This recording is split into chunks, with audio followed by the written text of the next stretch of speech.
হঠাৎ করেই বৃষ্টি চলে এলো মুষলধারে। তো এইদিকে আমি দাঁড়িয়ে দাঁড়িয়ে ভাবছি যে কিভাবে কাজবাজগুলো করব, বাইরের কাজগুলো। তো ভেবে আর কাজ নেই, এদিকে চলে এলাম মাছ ধুয়ে নুন হলুদ মাখাচ্ছি। মাছটা ভাজবো আর ভেজে ঝোল করব, কচু দিয়ে আর আলু দিয়ে ঝোল করব। এদিকে নুন হলুদ ভালো করে মাখিয়ে নিচ্ছি।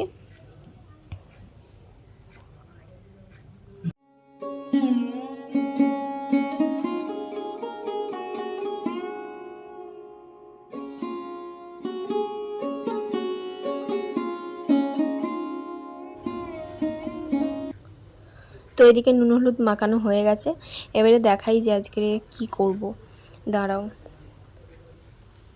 এইদিকে বেগুন আছে, বেগুন সর্ষে করব, আর এদিকে আলু আছে আর কচু আছে। তো রান্নাও হয়ে গেছে, এই যে হালকা পাতলা মাছের ঝোল, আর তার সাথে অনেক কিছুই আছে।